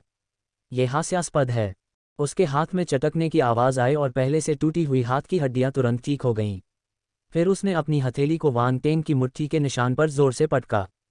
लाल रंग की शक्ति की लपटें हथेली के निशान में संघनित हो गईं, जिनकी शक्ति अद्वितीय थी तथा जिनसे एक अजीब उतार चढ़ाव निकलता था जो कि क्षेत्र की शक्ति थी। ओह, सच में, वान टेंग ने ठंडे स्वर में कहा और अपनी काया की शक्ति को मुट्ठी के निशान में उतार दिया। छठे क्षेत्र की शक्ति, यह एक अविश्वसनीय रूप से दुर्जय शक्ति थी। वान टेंग के गुरु ने उसे स्पष्ट रूप से दायरे की शक्ति की सीमा नहीं बताई थी, लेकिन वह इस शक्ति की भयानक प्रकृति को महसूस कर सकता था। यहाँ तक कि स्वर्ग स्तर के योद्धा भी इतनी शक्तिशाली शक्ति का प्रयोग करने में सक्षम नहीं हो सकते। इसके अलावा वान टेंग वर्तमान में अपने डोमेन की शक्ति का उपयोग कर रहा था, छठी रैंक की ज्वाला डोमेन। बिना पीछे हटे उसने सीधे इसे मुट्ठी की छाप में मिला दिया, अपनी ताकत को सातवें क्षेत्र की शक्ति की ओर धकेल दिया। एड्स बाय पब फ्यूचर, धमाका, अगले ही क्षण उनके हमलों की टक्कर एक भयंकर गड़गड़ाहट की ध्वनि के साथ गूंज उठी। शून्य कांप उठा, जिससे अंतरिक्ष में दरारें दिखने लगीं और प्रचंड इरादे से भरी हुई शक्ति बाहर की ओर बढ़ी, जिससे कई लोगों के हाव भाव में सूक्ष्म परिवर्तन आ गया। ये तापमान, ओखम की अभिव्यक्ति बदल गई। अब जाकर उसे एहसास हुआ कि वान टेंग की जलती मुट्ठी के निशान का तापमान असामान्य रूप से अधिक था। यह कोई साधारण आग नहीं थी। दिव्य ज्वाला। उसकी नज़र वान टेंग के चारों ओर लिपटी दो प्रकार की लपटों पर पड़ी, जिससे उसने तुरंत अनुमान लगा लिया कि वे किस प्रकार की लपटें थीं। केवल दिव्य ज्वालाओं में ही इतना भयानक तापमान होता था। इसके अलावा वान टेंग में दो प्रकार की दिव्य ज्वालाएं थीं, जो कि अकल्पनीय थी। इससे पहले कि वह कुछ और सोच पाता, एक जबरदस्त ताकत ने उस पर प्रहार किया और उसकी हथेली की छाप तुरंत ही ढह गई। छींटे। ओखम को झटका लगा जब उसके मुंह से खून की एक धार बह निकली और उसका शरीर अनियंत्रित होकर पीछे की ओर उड़ गया। ये कैसे संभव है? तुम्हारी ताकत इतनी जबरदस्त कैसे हो सकती है? उसने पीछे हटना बंद कर दिया और अविश्वास से वान टेंग को घूरते हुए आश्चर्य से बोला। शीर्ष 100 स्वर्ग मंच मार्शल योद्धा रैंकिंग में नंबर 86। क्या यही है? वान टेंग ने अपनी मुट्ठी मोड़ी और अपने प्रतिद्वंद्वी को शांति से देखा। एड्स बाय पब फ्यूचर, वुडे का चेहरा आश्चर्य से भर गया। वान टेंग की ताकत इतनी भयानक कैसे हो सकती है? उसने वान टेंग और ओखम के बीच मारपीट देखी। शुरू में उसे लगा कि ओखम लापरवाही कर रहा है, लेकिन अब ऐसा नहीं लग रहा था। वान टेंग की ताकत सचमुच उम्मीदों से बढ़कर थी। चलो आगे बढ़ते हैं, वान टेंग चिल्लाया और एक बार फिर आगे बढ़ा। तुम तो बस एक ब्रह्मांड मंच के मार्शल योद्धा हो। मुझे विश्वास नहीं होता कि तुम मुझे हरा सकते हो। ओखम क्रोधित और शर्मिंदा होकर दहाड़ते हुए वान टेंग पर टूट पड़ा। बूम बूम बूम, दोनों के बीच आकाश में भिड़ंत हुई तथा उनके बीच ऐसे हमले हुए जो उनके क्षेत्र की शक्ति से मेल खाते थे तथा भयानक शक्तियां प्रकट हुईं। छठी रैंक का डोमेन। वुडे ने आसमान में वान टेंग की तरफ देखा, उसकी आंखों में आश्चर्य की झलक दिख रही थी। एक ब्रह्मांड मंच के मार्शल योद्धा के लिए छठी रैंक का डोमेन होना वास्तव में अकल्पनीय था। युआन म्यू की अभिव्यक्ति भी बदल गई। वान टेंग की ताकत फ्रेशमैन लीडरबोर्ड पर उससे लड़ने के समय से भी अधिक भयानक हो गई थी। आध्यात्मिक खोखले पर्वत के शिखर पर पहुंचने के बाद उसने क्या अनुभव किया था? कई लोगों ने अनुमान लगाया कि आध्यात्मिक खोखले पर्वत के शिखर पर पहुंचने के बाद वान टेंग को क्या अवसर मिले होंगे, लेकिन कोई भी सटीक अनुमान नहीं लगा सका। युआन म्यू ने अपने भाई से पूछा, लेकिन उसके भाई को भी नहीं पता था। इस समय सभी का ध्यान चल रही लड़ाई पर था। वे सभी हैरान थे। उन्हें कभी उम्मीद नहीं थी कि वान टेंग जैसा ब्रह्मांड चरण मार्शल योद्धा सीधे ओखम का सामना कर सकता है, जिसे शीर्ष 100 स्वर्ग चरण मार्शल योद्धा रैंकिंग में सूचीबद्ध किया गया था। Ads by pub future. साथ ही वे उत्सुक भी थे। क्या वान टेंग ओखम जीत पाएंगे? यदि वान टेंग जीत जाता तो क्या वह सीधे ओखम की जगह नहीं ले पाता और शीर्ष 100 स्वर्ग चरण मार्शल योद्धा रैंकिंग में 86वें स्थान पर नहीं आ जाता? लेकिन मुद्दा यह था कि वान टेंग केवल एक ब्रह्मांड स्तरीय मार्शल योद्धा था। एक ब्रह्मांड स्तरीय मार्शल योद्धा का स्वर्ग स्तरीय मार्शल योद्धा की रैंकिंग में शीर्ष 100 में प्रवेश करना भेड़ियों के एक झुंड में घुसपैठ करने वाले कर्कश के समान था। धमाका, आकाश में युद्ध की तीव्रता बढ़ गई। ओकहम का राज्य स्वर्ग के 8वें स्तर पर पहुंच गया था, इसलिए उसकी शक्ति निस्संदेह वांग टेंग की शक्ति से ज्यादा गहरी थी। उसने वांग टेंग पर व्यंग्य किया, उसकी नज़र उस पर टिकी हुई थी। मुझे नीचे गिराने के लिए तुम्हारी शक्ति अभी भी अपर्याप्त है। चलो देखते हैं कि आप अपने ब्रह्मांड मंच बल के साथ कितने समय तक टिक सकते हैं। जैसे ही उसके शब्द निकले, वह वांग टेंग के ऊपर प्रकट हुआ और उसने एक हथेली को नीचे लाया जिस पर आग की भयावह छाप थी, जो आकाश को काला कर देगी और वांग टेंग को कुचल देगी। इस हथेली में 8वीं श्रेणी के क्षेत्र की शक्ति समाहित थी। ओकहम की ताकत वाकई बहुत बड़ी थी। उसने 8वीं रैंक के डोमेन में महारत हासिल कर ली थी और उसे अपनी युद्ध तकनीकों में आसानी से शामिल कर सकता था, जिससे भयानक शक्ति का संचार होता था। उसी समय उत्पत्ति की शक्ति का एक निशान था। ये ज्वाला की उत्पत्ति की शक्ति थी, जो दूसरे दर्जे पर पहुंच गई थी। धमाका, आकाश में विस्फोटों की आवाजें गूंजने लगीं। ये दृश्य देखकर कई लोगों के हाव भाव थोड़े बदल गए। यहाँ तक कि स्वर्ग मंच के योद्धा भी यह कहने की हिम्मत नहीं जुटा पाए कि वे इस हमले का सामना कर सकते हैं। शीर्ष 100 स्वर्ग चरण मार्शल योद्धा रैंकिंग में सूचीबद्ध लोगों की ताकत वास्तव में दुर्जेय थी। वांग टेंग खतरे में था। वू दे की नज़र बदल गई। वह हस्तक्षेप करने के लिए तैयार हो गया। अकादमी मध्यस्थता संघ के सभी सदस्य एक ही पक्ष में नहीं थे। वू दे और जज से जुड़े लोग खास तौर पर सामंजस्यपूर्ण नहीं थे, इसलिए वांग टेंग की मदद करना एक तरह से खुद की मदद करना था। निर्दयी और दबंग। 2 जैसे ही उसे पता चला कि वांग टेंग पार्षद बन गया है, वह उसे अपने पास खींचना चाहता था। आखिरकार वे पहले भी एक दूसरे से मिल चुके थे। इस कार्य के लिए उनसे अधिक उपयुक्त कोई नहीं था। इसके अलावा चूंकि वह पहले ही कार्रवाई कर चुका था, इसलिए बहुत ज़्यादा सतर्क होने की कोई ज़रूरत नहीं थी, वरना आज उनका रिश्ता पूरी तरह टूट चुका होता। वांग टेंग, तुम हारने वाले हो। युआन म्यू की आंखें दृढ़ संकल्प से चमक उठीं और उसने खुद से कहा। किसी कारणवश ये परिणाम देखकर वह राहत की सांस लेने से खुद को रोक नहीं सका। वांग टेंग का हारना स्वाभाविक था। जीतना उसे बहुत बड़ा असामान्य खिलाड़ी बना देगा। नीचे खड़े लोगों ने यह दृश्य देखकर सिर हिलाया। कुछ ने आह भरी, जबकि अन्य ने उपहास किया, ये सोचकर कि वांग टेंग खुद को बहुत ज्यादा आंक रहा है और अंततः उसे हार का सामना करना पड़ेगा।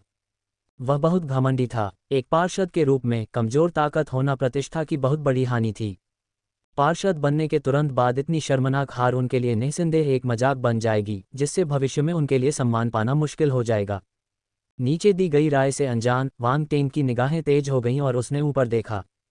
यह हथेली का प्रहार सचमुच शक्तिशाली था। वह अच्छी तरह से जानता था कि अपनी सभी विशेषताओं और बल के संयोजन के बावजूद 8वें स्तर के स्वर्ग चरण के मार्शल योद्धा का सामना करने में अभी भी एक अंतर था। इसके अलावा इस व्यक्ति को शीर्ष 100 स्वर्ग स्तरीय मार्शल योद्धाओं में स्थान दिया गया था, जिसमें ऐसी ताकत थी जिसे कम करके नहीं आंका जा सकता था। वह पूरी तरह से सतर्क रहा। उसने अपने भीतर की सारी शक्ति को अराजकता बल में मिला दिया। साथ ही डार्क फ्लेम को छोड़कर सभी विशेष लपटें उसके भीतर से बाहर निकल आईं। वे उसकी सतह पर संघनित हो गईं, जिससे अजीबोगरीब ड्रैगन स्केल बन गए। ये सभी लपटें एमरल्ड ग्लेज्ड फ्लेम और soul of thousand beasts flame से ढकी हुई थीं, जिससे बाहरी लोगों के लिए इन्हें देख पाना चुनौतीपूर्ण हो गया था। एक पल में वांग टेंग का असली ड्रैगन बैटल फिजिक नकली मजबूत हो गया। एक भयानक शक्ति उसके शरीर में प्रवाहित हुई। 7वीं लोक शक्ति। एक क्षण में वांग टेंग की शक्ति 7वें क्षेत्र की शक्ति तक पहुंच गई। पब फ्यूचर द्वारा विज्ञापन। उसे जूलोंग शान से 5वीं रैंक का सोलर ड्रैगन फिजिक मिला, जिससे ट्रू ड्रैगन बैटल फिजिक नकली भी 5वीं रैंक तक पहुंच गया। इसकी शक्ति में जबरदस्त वृद्धि हुई, अन्यथा वह 7वें क्षेत्र की शक्ति प्राप्त करने में सक्षम नहीं हो पाता। वांग टेंग ने एक और मुक्का मारा, जिससे उसकी सारी शक्ति मुट्ठी के निशान में समा गई।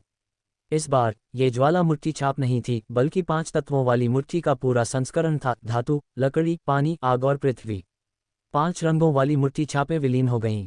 उसी समय 5 तत्वों वाले क्षेत्र की शक्ति मुट्ठी छाप में विलीन हो गई और तुरंत विस्फोट हो गया। डोमेन शक्ति के संवर्धन के साथ इस पंच की शक्ति 8वीं क्षेत्र शक्ति के करीब पहुंच गई। इसके साथ ही वांग टेंग ने 5 तत्वों की उत्पत्ति की शक्ति को अपने शरीर में समाहित कर लिया। उसकी उत्पत्ति की शक्ति दूसरे दर्जे पर पहुंच गई थी, जो ओकहम से कम नहीं थी। इसके अलावा ओकहम की शक्ति की मोनोटाइप उत्पत्ति की तुलना में उसकी सभी 5 मूल सेनाएं दूसरे स्थान पर पहुंच गई थीं। जैसे जैसे उत्पत्ति के नियमों की शक्ति एक साथ जुड़ती गई, मुट्ठी के निशान की शक्ति लगातार बढ़ती गई, सीधे 9वें क्षेत्र की शक्ति तक पहुंच गई। ये तब तक बढ़ता रहा जब तक कि यह 9वें क्षेत्र की शक्ति के मध्य तक नहीं पहुंच गया और अंत में रुक गया। वांग टेंग की आंखें चमक उठी जब उसने एक जोरदार मुक्का मारा। धमाका, मुट्ठी के निशान के साथ वह प्रचंड शक्ति बाहर निकली और ओकहम की हथेली के निशान पर सीधे प्रहार करते हुए उससे सीधे टकरा गई। एक जोरदार गर्जना गूंजी और बल की तरंगें सभी दिशाओं में फैल गईं। एक पल के लिए ऐसा लगा जैसे पूरी दुनिया जम गई हो। मुट्ठी का निशान और हथेली का निशान एक गतिरोध में फंस गए थे, जैसे कोई भी दूसरे पर विजय नहीं पा सकता था। दर्शक बिना पल के झपकाए सांस रोके इस दृश्य को देखते रहे। एक निश्चित क्षण में अचानक कई तरह की चटक आवाजें गूंजने लगीं। हथेली के निशान पर दरारें फैल गईं, मुट्ठी का निशान इसका केंद्र था जो मकड़ी के जाले की तरह सभी दिशाओं में फैल गया। ओकहम का चेहरा एकदम बदल गया। उसकी आंखें अविश्वास से कांप उठीं। अगले ही क्षण उसकी चकित दृष्टि के सामने हथेली का निशान एक जोरदार विस्फोट के साथ अचानक टूट गया। बल पीछे की ओर बढ़ा तथा मुट्ठी के निशान का वेग कम नहीं हुआ तथा ओकहम के शरीर पर बुरी तरह प्रहार किया, जिससे उसके पास पीछे हटने का समय ही नहीं बचा। टकराना। चूंकि वह उस समय ऊपर की ओर स्थित था, इसलिए मुक्का लगने से वह सीधे ऊपर की ओर उड़ गया। ओकहम को मानो बिजली का झटका लगा हो, वह पीला पड़ गया। उसके मुंह से खून बह रहा था और उसके शरीर से हड्डियां टूटने की आवाज आ रही थी। पब फ्यूचर द्वारा विज्ञापन। वांग टेंग के मुंह से उसे गंभीर चोटें आईं। वांग टेंग जीता। वुडे हैरान रह गया।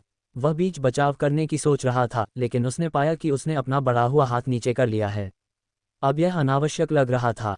युआन म्यू की अभिव्यक्ति कठोर हो गई, इस तथ्य से हिल गई कि वांग टेंग जीत गया था। उसकी ताकत इतनी भयानक कैसे हो सकती है? वह ओकहम की ताकत को अच्छी तरह से जानता था। उसे हराना उसके लिए भी मुश्किल था, लेकिन वांग टेंग ने किसी तरह ये कर दिखाया। यह आदमी तो बहुत ही असाधारण था। इस समय उसके भीतर निराशा की भावना प्रबल हो उठी। ग्रैंड डिसिप्लिन एक्सेप्टेंस सेरेमनी के बाद अपने गुरु के मार्गदर्शन में उसने अपना आत्मविश्वास फिर से हासिल किया और वांग टेंग का पीछा करने के लिए तैयार हो गया। उसका लक्ष्य एक दिन उसे हराना और अपना गौरव वापस पाना था। हालांकि इससे पहले कि वह कोई कदम उठा पाता, ऐसा लगा कि वांग टेंग पहले ही और भी दूर चला गया था। अब वह कैसे पकड़ सकता है? इस अप्रत्याशित आघात से वह अचंभित हो गया और उसे गहरी चोट पहुंची। नीचे खड़े दर्शक भी उतने ही हैरान थे। ओकहम को वांग टेंग ने हरा दिया था, जो वाकई अविश्वसनीय था। मैं हारूंगा नहीं। ओकहम अनिच्छा से भर गया। स्वर्ग मंच के मार्शल योद्धा के रूप में शीर्ष 100 स्वर्ग मंच मार्शल योद्धा रैंकिंग में एक ब्रह्मांड मंच मार्शल योद्धा से हारना एक बहुत बड़ा अपमान था जिसे वह बर्दाश्त नहीं कर सकता था। आज वह सबसे बड़ा हारा हुआ व्यक्ति बन गया था। कई लोगों ने इसे देखा और जल्द ही यह खबर फैल गई, जिससे वह पूरे स्टेला अकादमी में हंसी का पात्र बन गया। नहीं, तुम हार गए। वांग टेंग एक झटके के साथ उसके पास आया और शांति से बोला। तुम। ओकहम की पुतलियां सिकुड़ गईं। क्या स्वर्ग चरण के शीर्ष 100 मार्शल योद्धाओं की रैंकिंग में शामिल होना इतना उल्लेखनीय है? वांग टेंग ने उसे देखा, उसकी आंखें उदासीनता से भरी हुई थीं। उसके हाथ में एक बैंगनी ईंट दिखाई दी। तुम क्या करने जा रहे हो? ओकहम को अचानक खतरे का आभास हुआ। वह वांग टेंग से मुक्त होना चाहता था, लेकिन उसकी हड्डियां टूट चुकी थीं और वह हिल नहीं सकता था। उसका शरीर अनियंत्रित रूप से पीछे की ओर उड़ता रहा। तुम इतने घमंडी हो कि मैं तुम्हें विनम्रता का स्वाद चखाने के प्रलोभन का विरोध नहीं कर सकता। वांग टेंग मुस्कुराया और बिजली का थप्पड़ नीचे गिर गया। पब फ्यूचर द्वारा विज्ञापन। Bang bang bang. Wang Teng की हरकतें एक अवशिष्ट छवि की तरह थीं।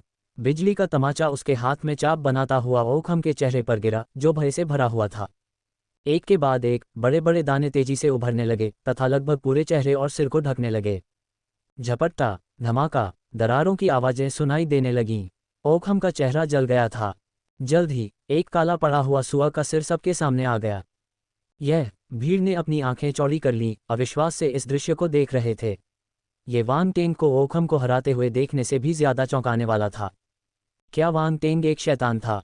वह जरूर होगा। ओकहम कम से कम शीर्ष 100 स्वर्ग चरण मार्शल योद्धा रैंकिंग में एक शक्तिशाली व्यक्ति था। पराजित होना एक बात थी, लेकिन ऐसी अमानवीय यातना सहना दूसरी बात थी। वुडे का मुंह खुला का खुला रह गया, उसकी आंखें आश्चर्य से भर गईं। उसने पहले भी वांग टेंग को इस ईंट का इस्तेमाल लोगों पर हमला करने के लिए करते देखा था, लेकिन ये हमेशा नए छात्रों के खिलाफ होता था। उसे उम्मीद नहीं थी कि आज ओकहम जैसा वरिष्ठ छात्र भी इस क्रूर व्यवहार का शिकार हो जाएगा। उसे अचानक यह आभास हुआ कि वांग टेंग वरिष्ठ छात्रों पर अपना दुष्ट हाथ बढ़ा रहा है। खतरा। युआन म्यू को अपने पूरे शरीर में हल्का दर्द महसूस हुआ, मानो फ्रेशमैन लीडरबोर्ड में वांग टेंग द्वारा बेरहमी से पीटे जाने के अनुभव को याद कर रहा हो। सौभाग्य से उस समय वांग टेंग ने इस ईंट का इस्तेमाल नहीं किया था, अन्यथा उसका सुंदर चेहरा खतरे में पड़ सकता था। ये तो अमानवीय था। धमाका। एक क्षण के बाद वांग टेंग ने ईंट को नीचे फेंका और ओकहम का शरीर अनियंत्रित होकर जमीन की ओर गिरा, जिससे एक गहरा गड्ढा बन गया। चारों ओर सन्नाटा छा गया। सभी की आंखें गहरे गड्ढे में अधमरे पड़े ओकहम को घूर रही थीं। उनके मुंह थोड़े खुले हुए थे, वे बोलने की क्षमता पूरी तरह खो चुके थे। इस समय उन्हें वास्तव में वान टेंग के तरीकों की सीमा का एहसास हुआ। उन्हें अचानक पता चला कि यह नया पार्षद बिना किसी आधार के अभी पदभार ग्रहण करने के बावजूद, तथा संभवतः कई पार्षदों के बीच ताकत के मामले में सबसे निचले पायदान पर होने के बावजूद, ऐसा व्यक्ति नहीं था जिसके साथ खिलवाड़ किया जा सके। उनके निर्दयी और दबंग तरीके किसी भी तरह से सुप्रतिष्ठित पार्षदों से कमतर नहीं थे।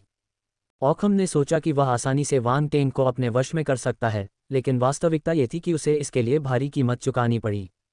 ऑकहम ने नियमों का उल्लंघन किया है, एक पार्षद पर हमला किया है। मैं एक पार्षद के रूप में उनके सहयोगी परिषद सदस्य के दर्जे को रद्द करने की घोषणा करता हूं। क्या किसी को कोई आपत्ति है? वान टेंग ने शांतचित्त ऑकहम की ओर देखा और शांतिपूर्वक अपना निर्णय सुनाया। विंडरेंजर, काउंसलर अनेस्ट। वान टेंग की शांत आवाज धीरे धीरे फैलती गई और उसके आसपास के सभी लोगों का ध्यान आकर्षित करने लगी। एक क्षण के लिए आपको सन्नाटे में पिंग गिरने की आवाज सुनाई दी। वान टेंग ऑकहम के एसोसिएट काउंसिल सदस्य का दर्जा सीधे तौर पर रद्द करने वाले थे। ये कदम बेहद क्रूर माना गया। इस फैसले से ऑकहम को न सिर्फ अपनी प्रतिष्ठा खोनी पड़ी, बल्कि उन्हें अपने एसोसिएट काउंसिल सदस्य का दर्जा भी खोना पड़ा। यह उनके लिए बहुत बड़ा झटका था, जिससे वे अपमानजनक स्थिति में आ गए। क्या इतने भारी परिणामों की कीमत पर वान टेंग के खिलाफ जवाबी कार्रवाई करना उचित था? दर्शकों में सहानुभूति उमड़ने लगी। युआन म्यू के चेहरे पर थोड़ा सा बदलाव आया और उसने आश्चर्य से वान टेंग की तरफ देखा। ऑकहम के एसोसिएट काउंसिल सदस्य का दर्जा सीधे तौर पर रद्द करना एक कठोर कदम था, जिसमें समझौते की कोई गुंजाइश नहीं थी। वुडे भी वान टेंग के फैसले से हैरान थे। उन्हें लगा कि वान टेंग का इरादा ऑकहम की छवि खराब करना था, न कि उनसे एसोसिएट काउंसिल मेंबर का दर्जा पूरी तरह छीनना। क्या उन्हें पर्दे के पीछे ऑकहम का समर्थन करने वालों को नाराज करने का डर नहीं था? अतीत में ऑकहम का एसोसिएट काउंसिल सदस्य का दर्जा वान टेंग ने छीन लिया था। आधे साल बाद, जब काउंसिलर पदोन्नति मूल्यांकन शुरू होने वाला था, तो उसने चमत्कारिक रूप से अपना एसोसिएट काउंसिल सदस्य का दर्जा वापस पा लिया। कोई तो होगा जो उसका समर्थन कर रहा होगा। स्वर्ग स्तर के योद्धा जिन्होंने ऑकहम के साथ वान टेंग पर हमला किया था, वे भयभीत थे। वे अविश्वास से वान टेंग को घूर रहे थे। यदि ऑकहम को रद्द कर दिया गया तो वे खतरनाक स्थिति में आ जाएंगे। हालांकि वे इस समय कुछ नहीं कर सकते थे। वान टेंग की हरकतों ने उन्हें सावधान कर दिया और काउंसलर वुडे की मौजूदगी ने उन्हें कोई भी लापरवाही भरा कदम उठाने से रोक दिया। उन्हें लगा कि वे फंस गए हैं, और यदि वे कोई कदम उठाने का प्रयास करते तो निश्चित रूप से काउंसलर वुडे को हस्तक्षेप करना पड़ता। वे अकेले इस स्थिति से बाहर नहीं निकल पाएंगे। पफट। इस समय ऑकहम जमीन से उठने की कोशिश कर रहा था। उसने वान टेंग की बातें सुनी और एक और खून उगल दिया। उसकी आंखें निराशा से भरी हुई थीं। बस अब तुम जा सकते हो, वान टेंग ने उसकी ओर देखा और शांति से कहा।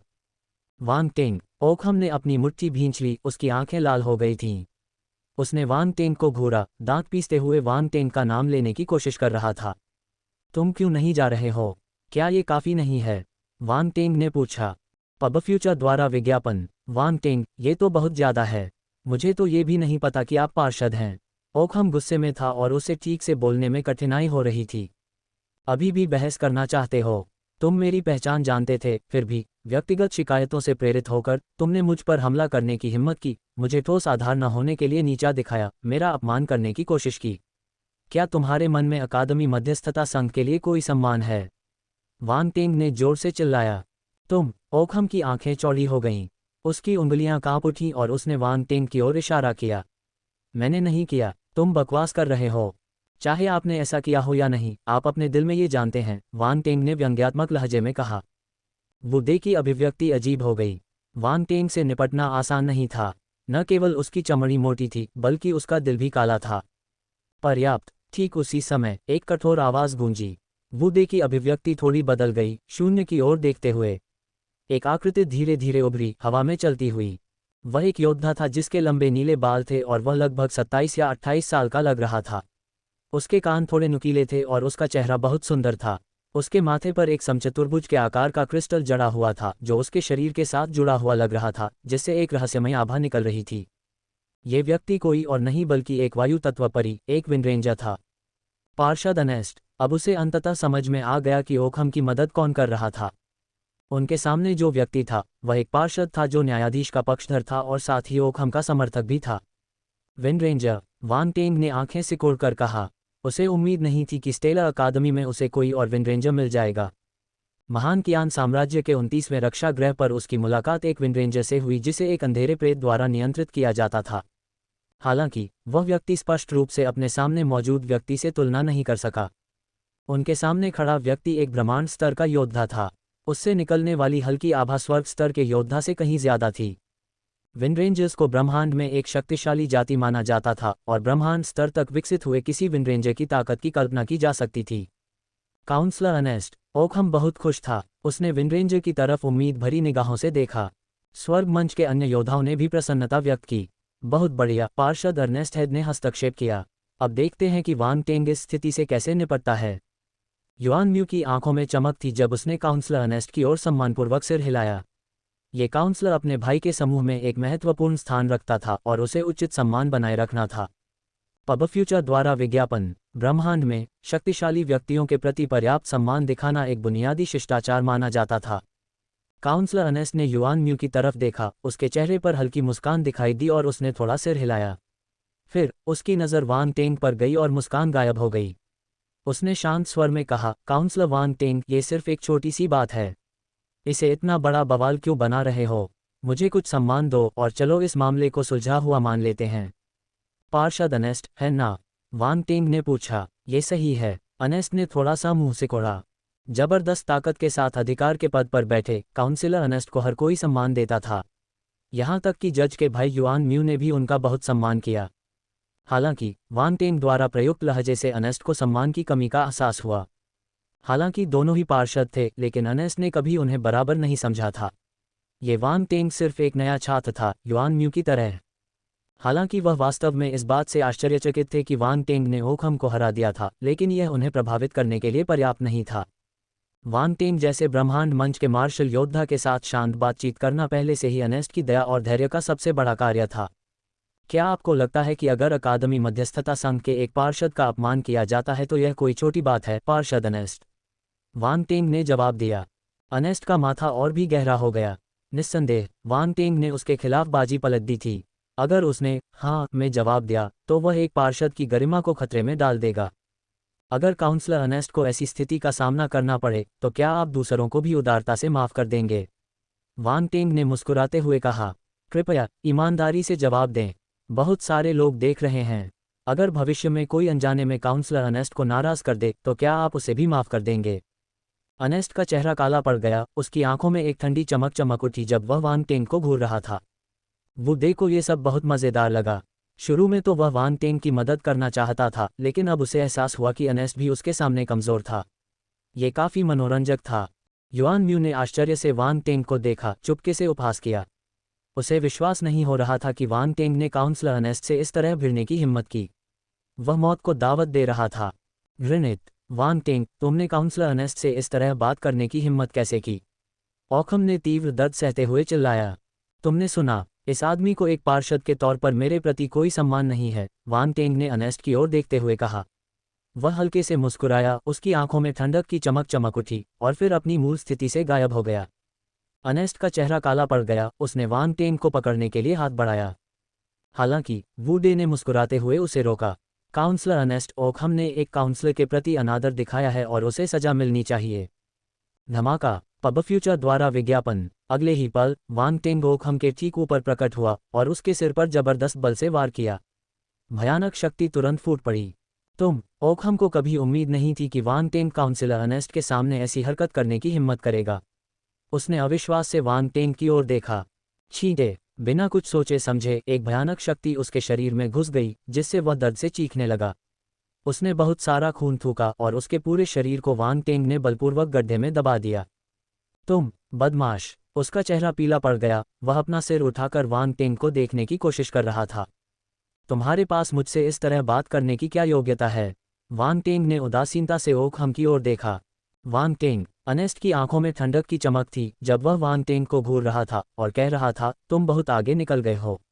ओकहम मेरे संरक्षण में है। तुम्हें उसे अनुशासित करने का कोई अधिकार नहीं है।